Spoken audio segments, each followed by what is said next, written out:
Assalamualaikum warahmatullahi wabarakatuh. Perkenalkan, nama saya Kiara Putri Rahmawati dari kelas 11 MIPA 4, absen 22. Pada kesempatan kali ini, saya akan mempresentasikan mengenai teks drama bahasa Indonesia. Silahkan disimak.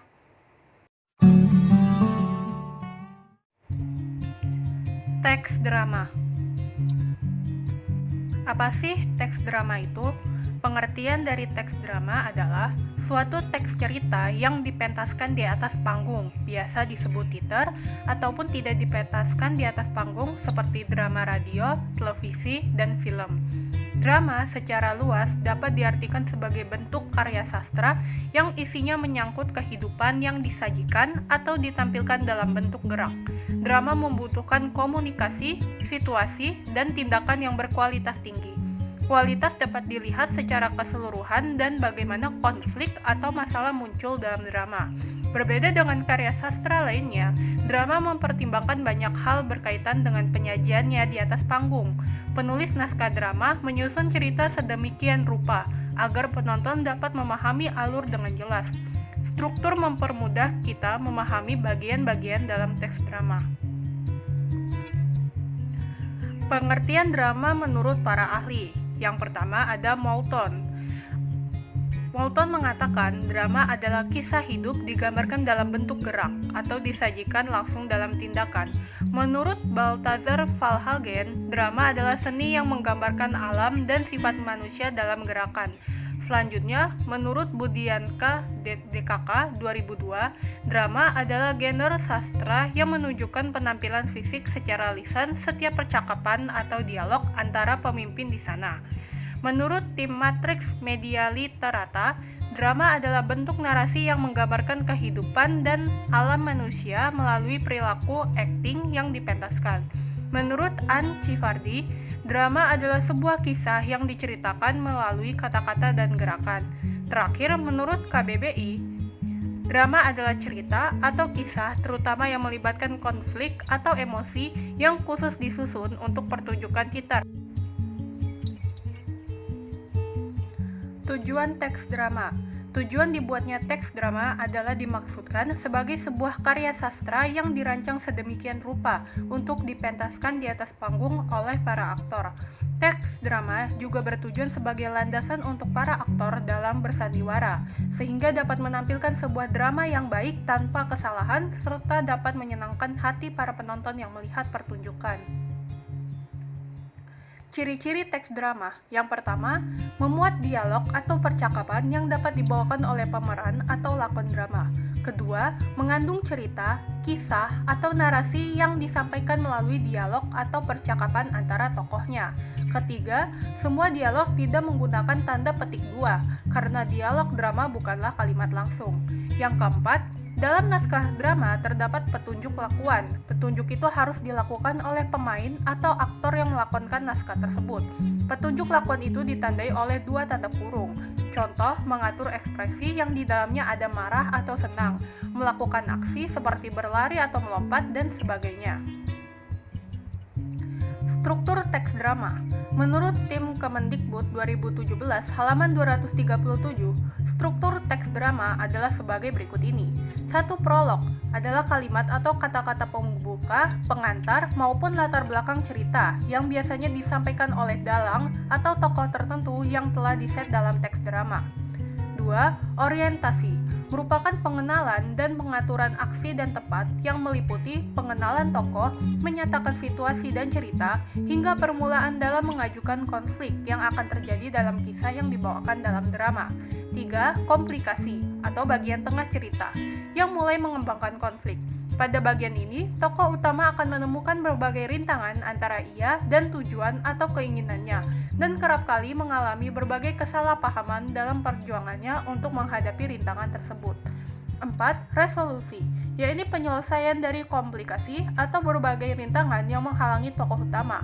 Bagian ini harus muncul secara logis dan sesuai dengan berbagai komplikasi atau klimaks puncak konflik yang menyekat komplikasi dan resolusi yang sebelumnya telah dihadirkan. 5. Epilog merupakan bagian penutup dari drama berupa kata-kata penutup yang berisi kesimpulan atau amanat mengenai keseluruhan isi drama. Bagian ini pun biasanya disampaikan oleh dalang atau tokoh tertentu. Sebagai bahan bandingan untuk memperkuat pemahaman mengenai struktur drama, berikut adalah pendapat Endraswarsa 2011 halaman 21 mengenai struktur drama. Berbeda dengan tim Kemendikbud, Endraswara mengakomodasi berbagai struktur penyokong utama dari teks drama seperti adegan dan pentas. Sementara itu, tim Kemendikbud mengerucut pada drama sebagai produk teks yang menyatakan cerita keduanya benar, namun memiliki pertimbangan yang berbeda dalam membahas teks drama. Yang pertama, menurut Endraswara adalah babak. Ialah bagian dari naskah drama itu yang merangkum semua peristiwa yang terjadi di suatu tempat pada urutan waktu tertentu dalam drama. 2. Adegan. Ini bagian dari babak yang batasnya ditentukan oleh perubahan peristiwa yang berhubungan dengan datang dan perginya seseorang atau lebih ke atas pentas. 3. Dialog. Adalah bagian dari naskah drama yang berupa percakapan antara satu tokoh dengan yang lainnya untuk menceritakan kisah yang dibawakan. 4. Prolog merupakan bagian naskah yang ditulis penulis pada bagian awal dan pengantar naskah yang dapat berisi satu atau beberapa keterangan, hingga pendapat penulis mengenai kisah yang akan disajikan. 5. Epilog, ini penutup drama, biasanya diisi oleh pembawa acara. Jenis-jenis teks drama. 1. Berdasarkan bentuk sastra cakapannya. Ada drama puisi, yaitu drama yang sebagian besar cakapannya disusun dalam bentuk puisi atau menggunakan unsur-unsur puisi. Ada pula drama prosa, yaitu drama yang cakapannya disusun dalam bentuk prosa. Kedua, berdasarkan kuantitas cakapannya. Ada pantonim, yaitu drama tanpa kata-kata. Ada pula mini kata, drama yang menggunakan sedikit sekali kata-kata. Ada pula dialog monolog, drama yang menggunakan banyak kata-kata. 3. Berdasarkan besarnya pengaruh unsur seni lainnya. Ada opera atau operet, yaitu drama yang menonjolkan seni suara. Ada sendra tari, yaitu drama yang menonjolkan seni eksposisi. Ada pula tablo, yaitu drama yang menonjolkan gerak pemain. 4. Berdasarkan sajian isinya. Tragedi, drama duka, yaitu drama yang menampilkan tokoh yang sedih atau muram, yang terlibat dalam situasi gawat karena sesuatu yang tidak menguntungkan. Keadaan tersebut mengantarkan tokoh pada keputusasaan dan kehancuran.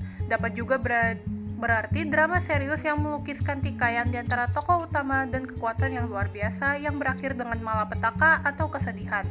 Ada komedi drama ria, yaitu drama ringan yang bersifat menghibur walaupun seluruhan di dalam dramanya dapat bersifat menyindir dan berakhir dengan bahagia.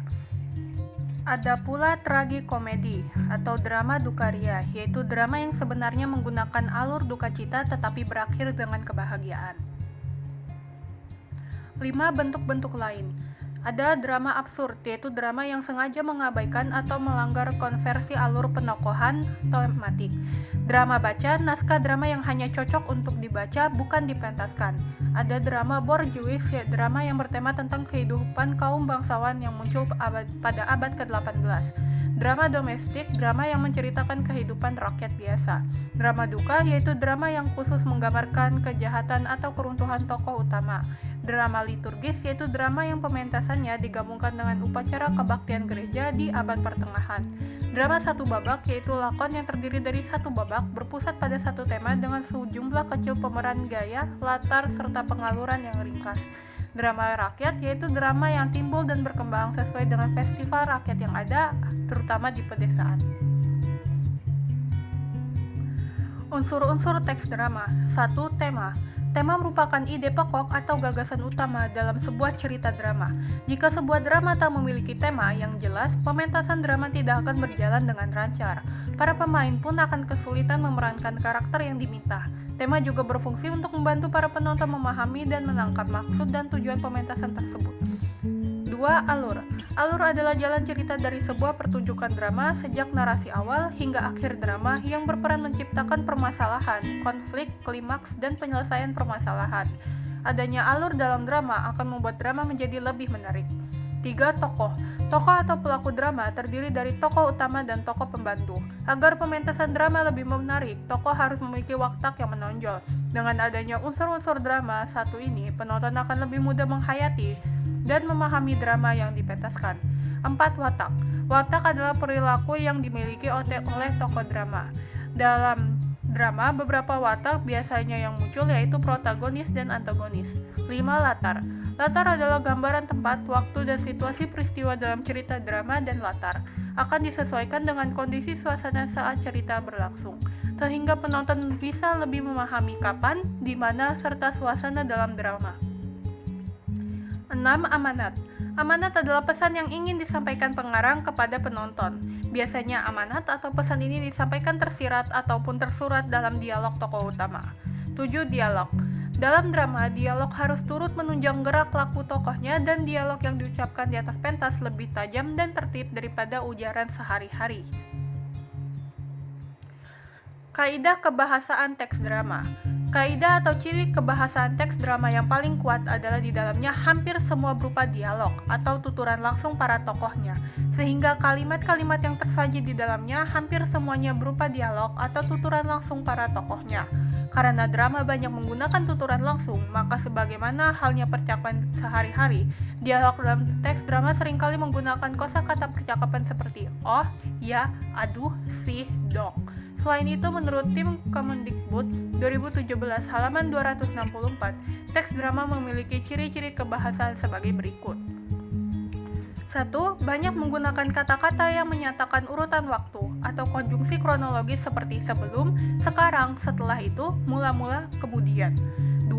Banyak menggunakan kata kerja yang menggambarkan suatu peristiwa yang terjadi, contohnya menyuruh, menobatkan, menyingkirkan, menghadap, beristirahat. 3. Banyak menggunakan kata kerja yang menyatakan sesuatu yang dipikirkan atau dirasakan oleh tokoh.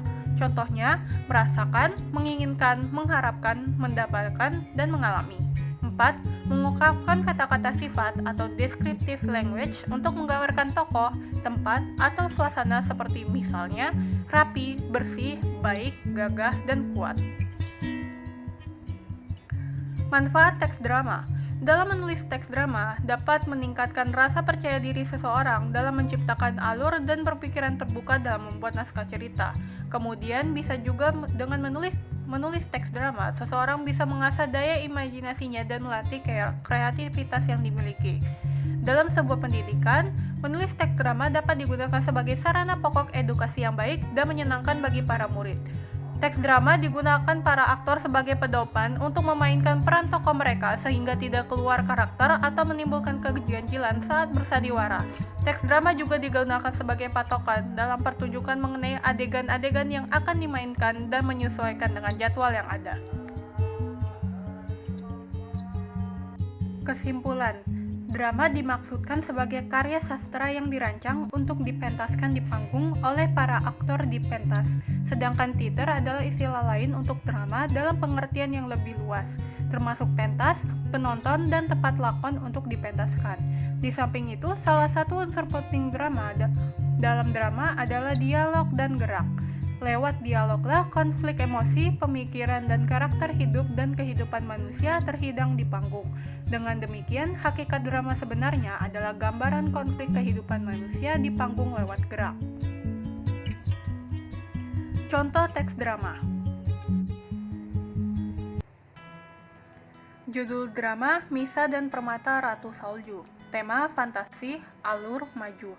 Latar 1. Desa Utara, rumah Misa dan tambang. 2. Kastil Ratu Salju. 3. Gua Hutan Pinus. 4. Kerajaan musim semi.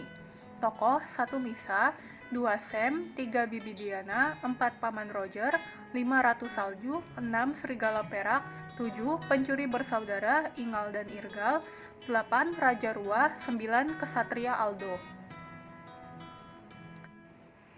Alkisah hiduplah seorang gadis manusia bernama Misa di Desa Utara, sebuah desa yang selalu ditutupi salju dan dikenal sebagai tempat penghasil berlian terindah di seluruh negeri.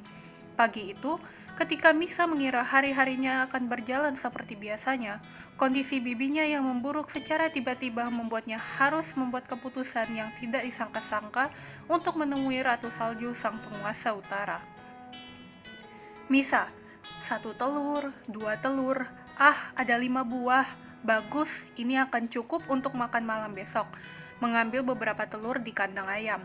Bibi Diana, Misa, apa kau sudah selesai mengambil telur? Ayo bantu Bibi di dapur, berteriak dari dalam rumah. Misa, sebentar Bibi Diana, Misa akan mencuci tangan dulu dan menaruh telur di gudang persediaan lebih dulu. Bibi Diana, kalau begitu, bisakah kamu sekalian membantu Bibi mengambilkan beberapa roti gandum dari gudang? Misa, oke Bibi, serahkan pada Misa, mengacungkan jempol.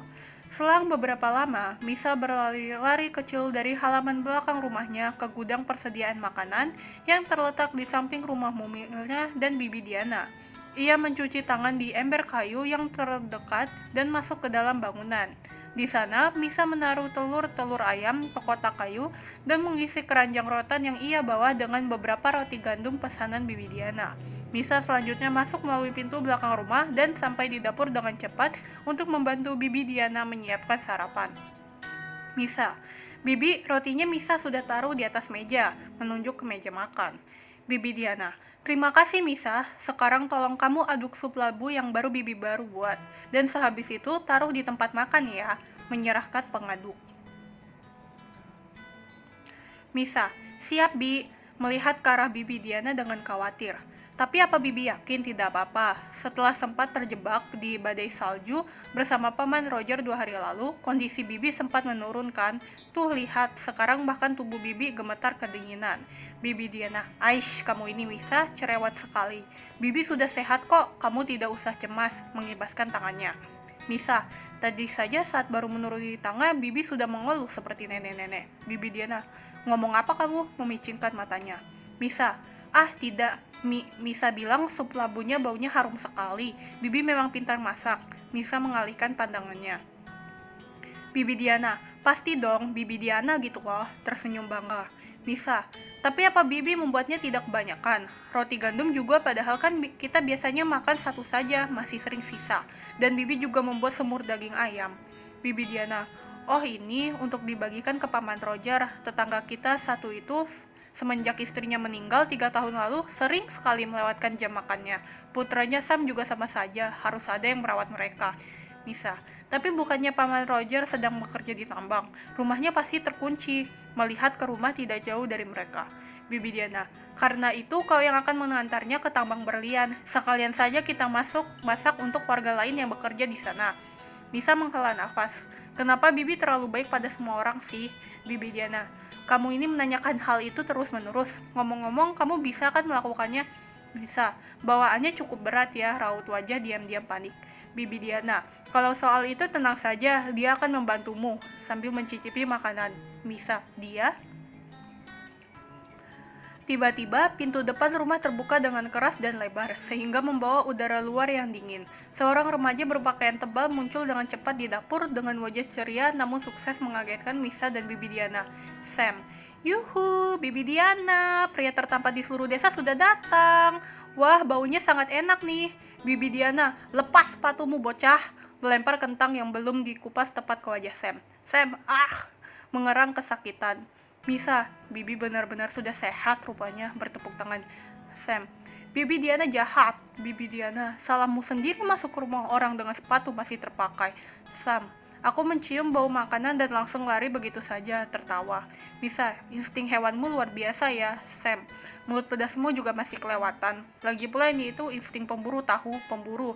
Jangan salahkan aku kalau indera penciumanku sangat tajam, membusungkan dada. Bibi Diana, daripada kalian ribut dan membuat kekacauan di dapur, bagaimana kalau sekarang kalian langsung mengambil keranjang-keranjang makanan ini dan segera pergi ke tambang? Tersenyum ramah. Misa dan Sam, baik Bibi Diana, tiba-tiba merasa takut tanpa alasan yang pasti. Misa dan Sam berjalan beriringan untuk mengantar makanan ke tambang berlian. Di tambang berlian, Paman Roger langsung menyambut mereka dengan tangan terbuka. Pria tua itu menerima dengan senang hati makanan yang keduanya antar. Warga lain juga berpesan pada Misa untuk menyampaikan rasa terima kasih mereka pada Bibi Diana dan kebaikannya dalam berbagi. Paman Roger, sudah lama aku tidak melihatmu Misa. Kamu sehat kan? Sam, sehat seperti kuda liar. Misa, aku sangat sehat, Paman. Akhir-akhir ini aku hanya sedang malas pergi keluar, menginjak kaki Sam dengan keras. Ngomong-ngomong, Paman, ada yang ingin kunanyakan.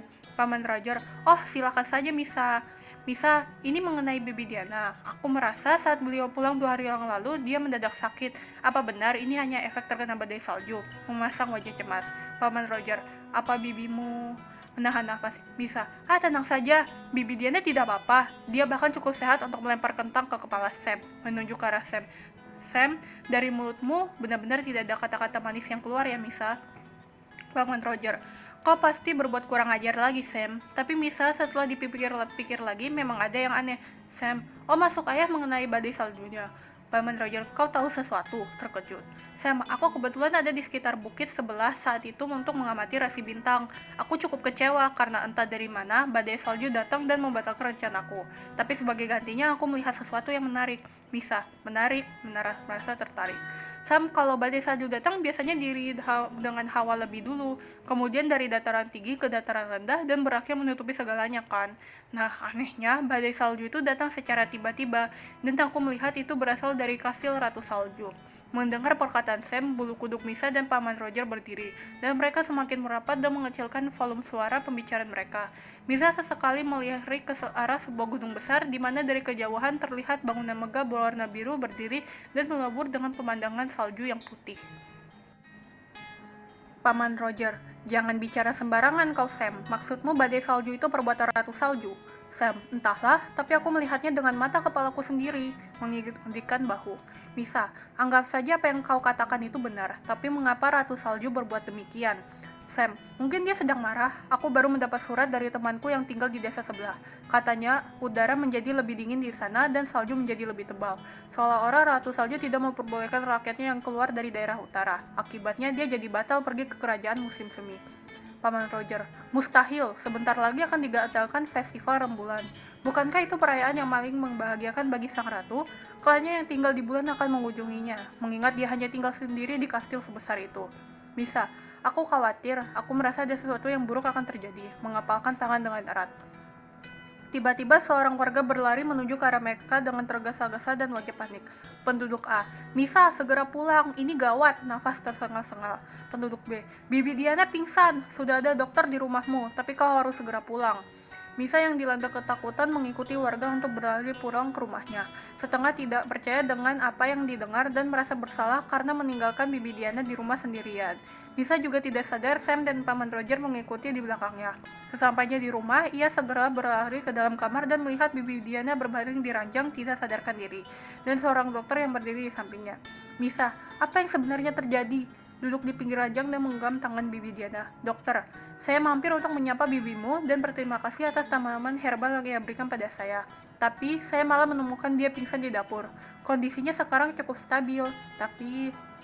Misa, tapi... Dokter, suhu tubuh Bibi Diana menurun drastis bukan karena penyakit ataupun kondisi fisiknya. Ini karena terkena sihir es dalam waktu yang lama. Tapi mengapa itu bisa terjadi, saya tidak tahu alasannya. Seperti yang kalian tahu, tidak baik bagi manusia berdekatan dengan sihir es yang bisa membekukan organ dalam. Paman Roger, badai salju itu, menoleh ke arah Sam. Sam, jadi ini benar perbuatan Ratu Salju. Misa, apa ada cara untuk menyelamatkan Bibi? Dokter, ada, tapi rasanya akan sulit untuk melakukannya, memijat keningnya. Misa, tolong katakan padaku, apapun itu akan kulakukan agar Bibi Diana bisa sembuh, memohon dengan wajah memelas. Dokter, sedikit ragu-ragu. Ada sebuah ramuan yang dikenal dengan nama teratai langit. Ramuan itu bisa mengeluarkan segala sihir yang bersifat mengancam dalam tubuh manusia. Tapi sejauh yang saya tahu, ramuan selangka itu hanya bisa dibuat dari mereka yang berasal dari klan bulan. Sam, ini gila. Sam pertama paling sadar. Misa, jadi aku harus... Berarti dokter mengangguk pelan. Hanya satu orang yang bisa membuat penawarnya. Ratu Salju yang merupakan penyihir dari klan bulan adalah orangnya. Pada malam harinya, Misa bersiap untuk pergi ke gunung di mana kastil yang ditempati Ratu Salju berada. Paman Roger sempat menghentikan dan menyarankannya mencari alternatif lain. Tapi melihat Misa yang tetap teguh dengan pendiriannya, ia memutuskan mengalah. Terutama ketika saya mengajukan diri untuk menemani Misa pergi ke sana dengan kudanya. Alhasil disinilah mereka berada di tengah pegunungan yang ditutupi salju dengan pencahayaan dari lentera yang menindam. Misa, terima kasih sudah menemaniku, Sam. Sam, jangan pikirkan. Bibi Diana akan menguti aku hidup-hidup jika membiarkanmu sendiri. Rasa mual. Misa, aku berjanji apa yang kita lakukan tidak akan sia-sia, tertawa kecil. Sam pastinya mengencangkan tali kekang kuda. Mereka tiba di sebuah jurang besar dengan jembatan kayu yang sudah lapuk, menjadi satu-satunya penyambung di antara keduanya. Sam, kita berhenti berkuda di sini, selanjutnya kita akan berjalan. Turun dari kuda. Misa, aku setuju, kastil Ratu Salju berada di balik bukit itu. Melihat ke arah peta. Sam, aku akan maju lebih dulu, kau mengikuti dari belakang dengan perlahan, oke? Misa, oke. Sam dan Misa mulai berjalan perlahan-lahan di atas jembatan, berusaha menjaga keseimbangan di tengah-tengah angin kencang yang berpotensi menjatuhkan mereka. Namun masalah kembali melanda ketika tali jembatan putus saat mereka belum mencapai akhir. Kuda yang mereka tunggangi juga lari begitu saja. Misa, berteriak. Sam, lari bisa, Misa. Kau tidak bilang pun ini juga sedang kulakukan, mempercepat langkah. Sam berhasil berpegangan pada sebuah tali dan memegang erat tangan Misa meskipun keduanya gagal mencapai sisi lain jembatan. Namun tiba-tiba saja sesuatu menarik mereka kencang ke atas. Misa dan Sam bertemu dengan serigala perak yang memiliki kemampuan berbicara dengan bahasa manusia. Serigala perak. Anak-anak manusia benar-benar suka berbuat masalah. Ya, setidaknya Ratu cukup terhibur melihat kalian susah payah kemari. Misa, siapa dia? Berbisik dengan hati-hati. Sam, apa kau tidak pernah baca legenda Rakyat Utara? Dia serigala perak abdi setia sang Ratu Salju. Misa, tadi Anda bilang Ratu. Serigala perak, Ratu Salju sudah menunggu kalian. Ikut aku, membalikan badan. Sam, dia tahu kami akan kesini, berekspresi terkejut. Serigala perak. Ratu Salju tahu segalanya selama itu merupakan daerah kekuasaannya. Dia tahu kalian mencarinya tapi bertanya-tanya apa alasannya dan menyuruhku menjemput kalian. Misa, wah Anda baik sekali. Serigala perak. Aku hanya menjalankan perintah. Berterima kasihlah pada Ratu kalau perlu. Ya meskipun aku tertarik karena sudah lama tidak melihat anak manusia senekat kalian berdua. Sam, melihat ke arah jembatan yang hancur dan mengikutkan nasibnya jika serigala perak tidak menyelamatkannya. Kami akan anggap itu sebagai pujian. Serigala perak, mendengus. Dengan tuntunan serigala perak, Misa dan Sam tidak hanya berhasil menemukan kastil Ratu Salju, melainkan juga dengan selamat sampai di aula utama tanpa luka sedikit pun. Di sana mereka memberi salam pada sosok Ratu Salju yang duduk di singgasananya dengan berhiaskan mahkota dan gaun biru yang indah. Ratu Salju, langsung saja ke intinya anak manusia, apa yang kau inginkan dariku? Bisa, tolong berikan saya ramuan teratai langit. Badai salju yang Anda ciptakan 2 hari lalu mengandung sihir es yang kini membuat bibi saya dalam bahaya. Sam, Ayah memang bilang wanita itu makhluk yang suka belak-belakan, tapi aku tidak tahu separah ini. Berbisik pada dirinya sendiri. Ratu Salju, badai salju. Rupanya itu alasannya. Anak manusia, tahukah kamu mengapa aku menciptakan badai salju itu?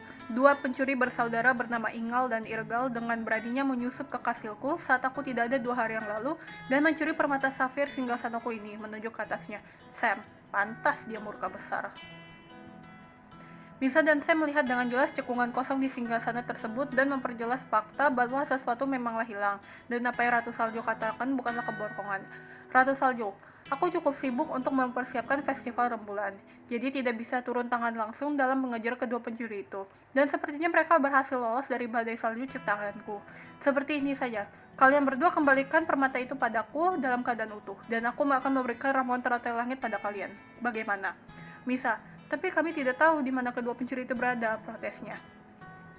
Ratu Salju, itu masalah kecil, ambillah ini, menyerahkan sebuah cincin. Sam, indah sekali. Ratu Salju, cincin itu terbuat dari permata yang sama dengan yang mereka curi. Benda itu akan bersinar jika semakin dekat dengan kembarannya. Kudengar kuda kalian lari, si perak akan menemani kalian berdua. Menaikkan salah satu kakinya ke kaki lain, serigala perak. Sesuai perintah Anda yang mulia, memberi hormat. Ratu Salju, jadi apa jawaban kalian mengenai perjanjian ini? Misa dan Sam mengangguk setuju. Kami bersedia yang mulia. Mengikuti perintah Ratu Salju, Misa menggunakan cincin itu untuk menunjukkan tempat permata safir biru berada. Cahaya cincin yang membawa mereka dalam perjalanan ke arah timur mendekati daerah kerajaan musim semi.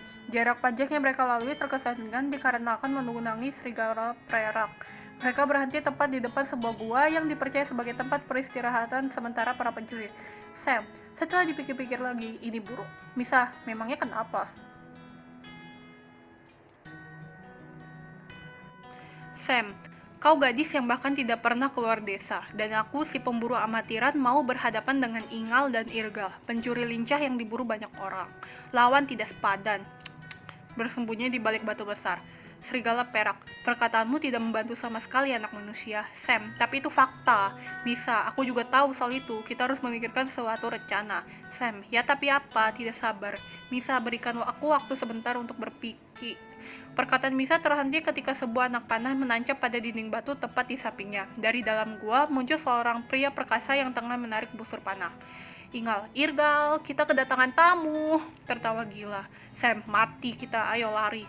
Ingal, hei, kalian mau kemana? Sam menarik tangan Misa untuk lari, tapi sayangnya karena badai salju yang kuat menyebabkan Misa terpisah dari serigala perak dan Sam.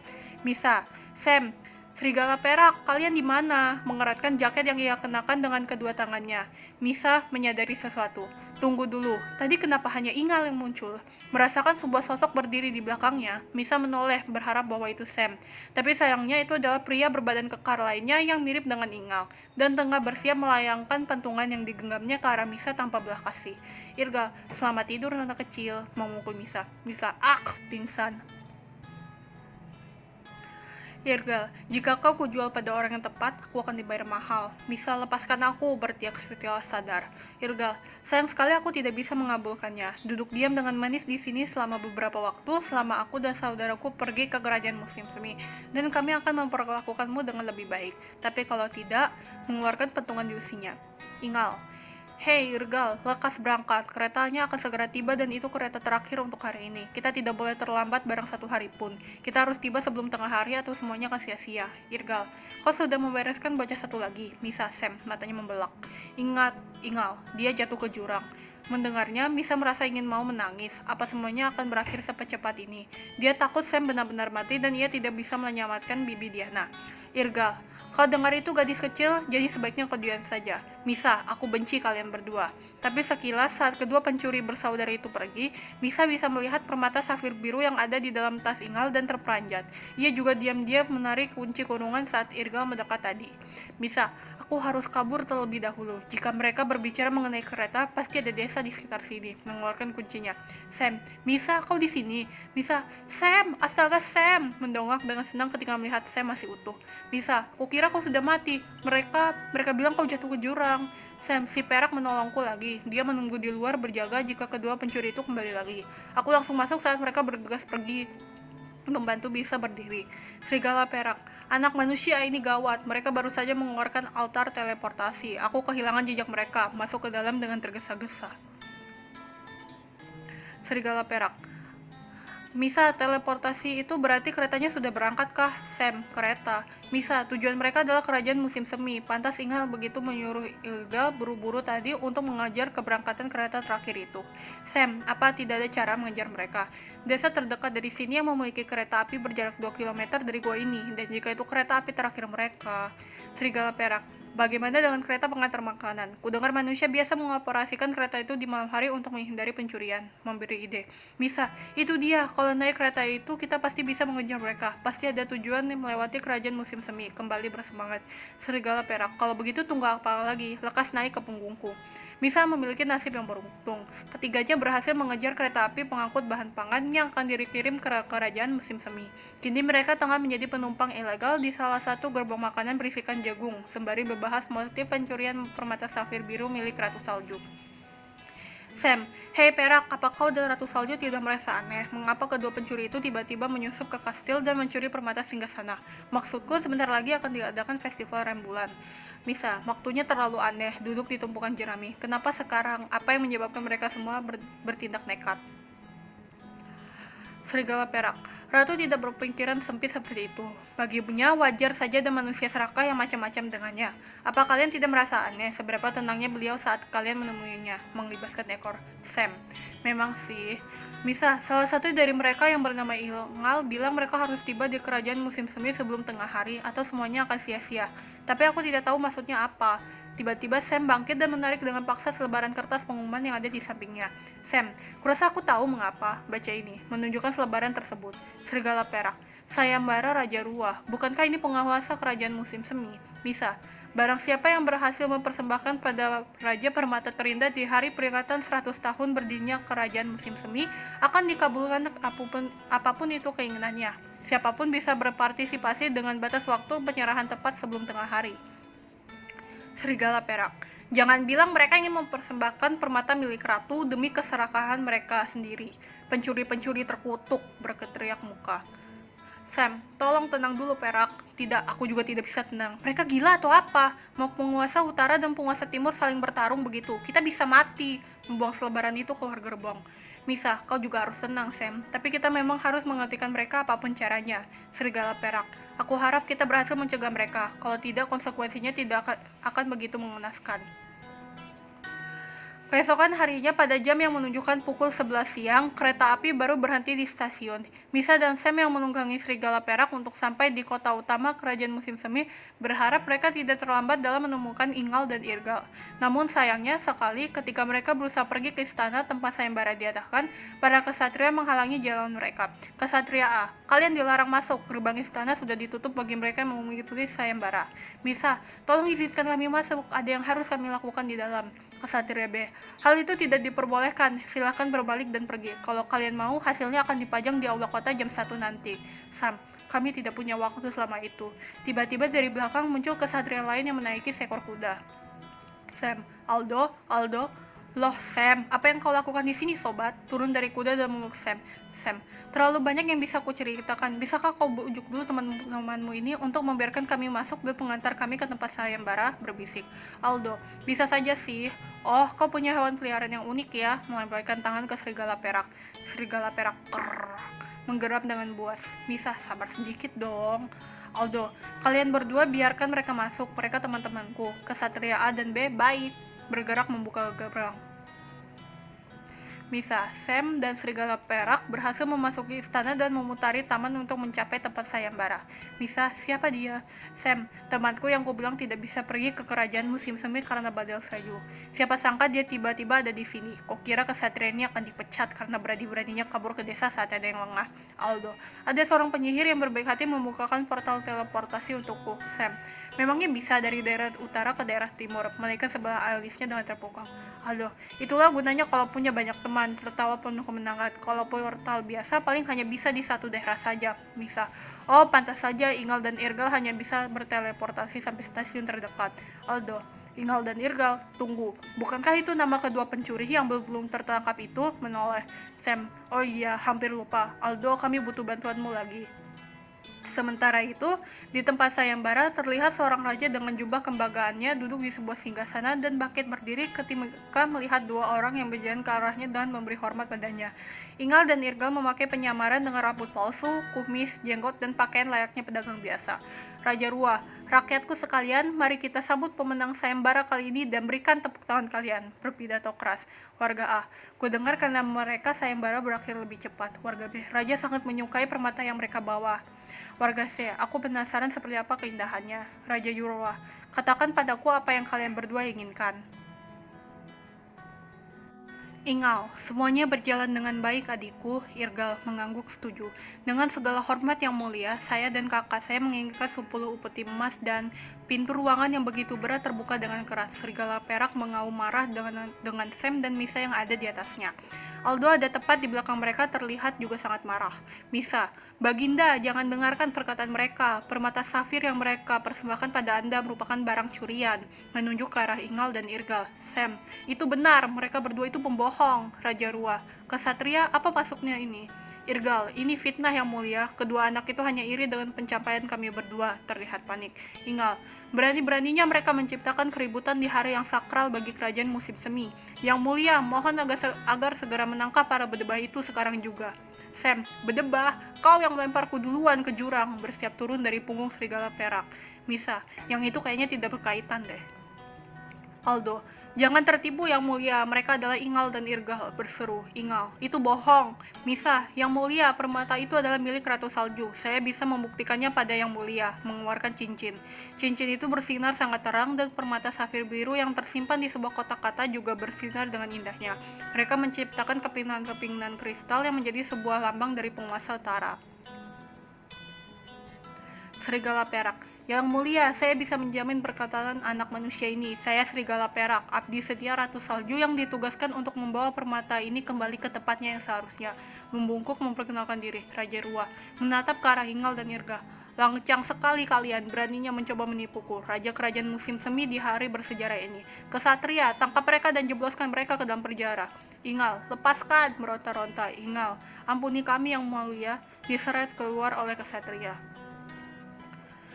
Raja Ruah mengucapkan terima kasih pada Misa dan Sam yang dengan berani telah mengatakan kebenarannya. Mereka berhasil mencegah perang yang kemungkinan akan terjadi jika permata itu sampai jatuh ke tangan sang raja. Mereka diizinkan pulang bersama dengan permata safir biru, namun dengan satu syarat, bahwa ketika mereka bertemu dengan Ratu Salju, nanti mereka akan menyampaikan pesannya. Sehari setelahnya, Misa dan Sam mendapati diri mereka kembali berdiri di aula singgasana sang Ratu Salju bersama serigala perak. Ratu Salju, dia akan menemuiku, terkejut sambil memasang kembali permatanya. Misa, ya Ratu, Ratu Salju, itu menarik. Padahal dia tidak perlu repot ke sini untuk meminta maaf karena ini bukan salahnya. Sam, Ratu mengenal Raja Ruah, mengernyit heran. Ratu Salju, dulu memang pernah tidak sengaja bertemu, kurasa 10 tahun yang lalu. Oh, hampir lupa, ini ramuan teratai langit. Aku baru selesai membuatnya. Kerja kalian berdua hebat juga anak manusia, memberikan botol berwarna biru. Misa dan Sam, terima kasih Ratu, membungkuk memberi hormat. Sam, dengan ini Bibi Diana pasti akan sembuh. Ratu Salju, satu hal lagi, sering-seringlah bermain ke kastilku. Perak pasti akan kesepian jika kalian tidak mengunjunginya setelah semua ini. Serigala perak, mengalihkan wajahnya ke samping. Misa, hihi, akan kami lakukan, menutup mulutnya. Misa dan Sam bergegas turun dari gunung salju dan dengan cepat kembali ke desa utara, rumah mereka. Ratu Salju rupanya berbaik hati mencari kuda Sam dan merawatnya, sehingga perjalanan mereka menjadi lebih lancar. Karena itu pula, saat sampai di rumahnya, Misa langsung meminumkan ramuan teratai langit ke Bibi Diana. Bibi Diana, apa yang terjadi? Membuka matanya. Misa, Bibi, aku rindu. Menerjang Bibi Diana. Paman Roger, astaga Misa, bibimu baru sadar. Kenapa malah kau terjang begitu? Terlihat panik. Sam, ayah tidak ada niat menanyai kabarku nih. Paman Roger, kau masih hidup tuh? Melihat Sam dari atas ke bawah. Sam, hei Misa, ayo kita bertukar keluarga saja, berteriak dari luar. Bibi Diana, kenapa kau terlihat begitu lusuh seperti ini sih? Mencubit pipi Misa. Misa, ceritanya panjang. 3 hari kemudian tibalah saat-saat yang paling dinantikan oleh penduduk desa utara. Festival rembulan digelar pada malam harinya, diiringi dengan pemandangan banyaknya kereta kuda yang datang dari bulan menuju kastil Ratu Salju. Misa dan lainnya berkumpul di halaman belakang di mana jamuan makan malam sedang disediakan. Aldo juga ada di sana sebagai tamu undangan Sam. Sam menyemburkan minumannya. Melamar? Raja Ruah melamar Ratu Salju, katamu. Aldo, kau juga kaget bukan? Aku tidak menyangka dia mengadakan sayembara mencari permata untuk membuatnya sebagai cincin lamaran dan akan menghadiahkannya pada Ratu Salju. Bersemangat dalam bercerita. Bisa, kebenaran mulai terkuak rupanya. Mengingat jika dia jatuh cinta pada pandangan pertama, itu berarti dia sudah memendam selama 10 tahun mengambil satu anggur. Paman Roger, enak ya jika masih muda, mengambil piring lain. Bisa, bagaimana dengan Ingal dan Irgal? Aldo masih menunggu keputusan hukuman. Raja Ruah ingin menanyakan pendapat Ratu Salju terlebih dahulu, meminum jus jeruk. Bibi Diana, jadi bagaimana reaksi Ratu Salju saat dilamar? Matanya berbinar. Aldo, dia menerimanya dengan senang hati. Raja Ruah sangat berbunga-bunga ketika mendengarnya. Ratu Salju pasti menyadari ketulusan Raja Karmi. Paman Roger, itu juga tidak terduga, hampir tersedak. Sep, wah, Pera bakal menangis tuh, ratu yang diidolakannya direbut orang lain, tertawa cekikikan. Misa, jaga bicaramu Sam. Bibi Diana, iya ya, melamun untuk waktu yang lama. Misa, Bibi? Bibi Diana, tidak, hanya saja Misa, kamu waktu itu bertanya pada Bibi, mengapa baik pada orang lain. Bagi Bibi, kita harus selalu menjadi orang baik karena itulah nilai terpenting kita sebagai seorang manusia. Tanpa kebaikan hidup tidak akan berjalan, namun dengan kebaikan pasti akan membawa kebahagiaan, entah pada orang lain atau diri kita sendiri. Misa, tiba-tiba sekali sedikit terhentak.